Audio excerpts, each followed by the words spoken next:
WhatsApp guys. तो आज हम एक्सप्लेन करने जा रहे हैं लॉक एंड की सीरीज़ के सीज़न 1 के एपिसोड 3 को। So let's start. एपिसोड 3 में टाइलर और किन्सी भी बॉडी के साथ उस बॉक्स में चले जाते हैं।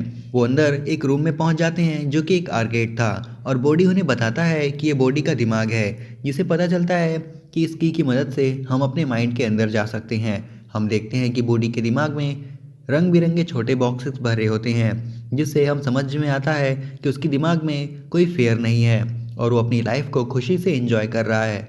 बॉडी एक कलरफुल बॉक्स उठाता है जिसमें उसकी फादर की यादें होती हैं।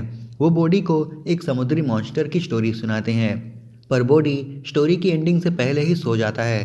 किन्सी कहती है कि उसने भी बचपन में उनके फादर से ये स्टोरी सुनी है और इसकी एक हैप्पी एंडिंग होती है, पर तभी टाइलर कहता है कि उसने भी बचपन ये स्टोरी सुनी है, लेकिन इसकी एंडिंग बहुत ही डरावनी होती है। और इसके बाद वो सभी बॉडी के माइंड से बाहर आ जाते हैं। बाहर आकर टाइलर बॉडी से पूछता है कि ये सारी की उसे कैसे मिल रही हैं, जिस पे बॉडी उसे बताता है कि उसे कुछ आवाज़ें सुनाई देती हैं, जिनकी मदद से बॉडी की तक पहुंचता है और बातों ही बातों में बॉडी टाइलर और किन्सी को एको के बारे में भी बता देता है। अब इन सभी के बीच एक डील होती है जिसमें मिरर की जिम्मेदारी टाइलर ले लेता है और हेड की को किन्सी अपने पास रखती है। टाइलर बॉडी से कहता है कि अगर उसे कोई दूसरी की मिले तो उसे बता दे और वो उसका इस्तेमाल तब तक नहीं करेगा जब तक उन्हें ये ना पता चले कि उन की से क्या नुकसान है।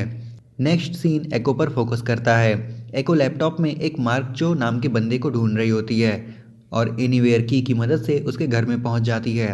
ये घर पूरी तरह से जल चुका होता है और ये वही घर होता है जिसे हमने एपिसोड 1 के स्टार्टिंग में देखा था। एको घर के बाहर कुछ बच्चों को खेलते हुए देखती है, जिसमें से एक बच्चे के गले में एक की होती है। ये वही की है जिसे सीने में भोंकने से पूरे घर में आग लग गई थी। एको उस की को बच्चे से छीन लेती है और एनीवेयर की मदद से उसे एक ट्रेन के नीचे फेंक देती है। बाकी के बच्चे ये देखकर डर जाते हैं और वहाँ से भाग जाते हैं। अगले सीन में हम देखते हैं कि किन्सी अपने स्कूल में होती है, जहां स्कॉट उसे सैटरडे शाम एक डेट के लिए इनवाइट करता है, जिस पे किन्सी उससे कहती है कि वो आने की कोशिश करेगी। हम देखते हैं कि नीना भी बॉडी के साथ टाइलर का आइस हॉकी मैच देखने आई होती है और उसे वहाँ एली भी मिलती है। वो दोनों टाइलर का गेम देखते हैं, लेकिन इस गेम में टाइलर सिर्फ एक्स्ट्रा प्लेयर के रूप में बैठा हुआ होता है और उसकी टीम 6 गोल से मैच हार जाती है, जिस वजह से वो काफ़ी अपसेट होता है। बाहर आने पर वो जैकी से बात कर रहा होता है कि तभी एक लड़का किन्सी को परेशान करता हुआ उसे दिखता है और उसे बातों ही बातों में टाइलर को उस लड़के में सैम दिखने लगता है। टाइलर ने गुस्से में उसका थोबड़ा फोड़ डाला, जिसकी वजह से टाइलर को उसकी टीम से कुछ दिनों के लिए सस्पेंशन मिल जाता है। अब टाइलर ऑफिस के बाहर बैठकर एक पुरानी स्टोरी याद करता है, जिसमें सैम और टाइलर अपने अपने फादर की बुराई कर रहे होते हैं। सैम कहता है कि मैं कभी अपने फादर को मार डालूंगा, जिस पे टाइलर उससे कहता है कि वो जब ऐसा करे तो उसके फादर को भी साथ में मार दे। और अब उसे यही बात बार बार चुभती है, जिसकी वजह से वो अपने फादर की मौत का जिम्मेदार खुद को समझता है।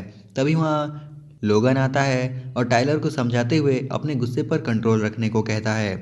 अब टाइलर अपना वीकेंड घर की सफाई करने में बिताता है। तभी वहाँ किन्सी आती है और वो कहती है कि उसे अपने माइंड में जाना है और वो दोनों किन्सी के माइंड में जाते हैं। किन्सी का माइंड एक बड़े से मॉल की तरह होता है। वो एक स्टोरी में जाते हैं जहाँ वो अपने फादर से वही स्टोरी सुन रही होती है जो कि बॉडी ने पहले सुनी होती है, पर यहाँ की स्टोरी की हैप्पी एंडिंग होती है।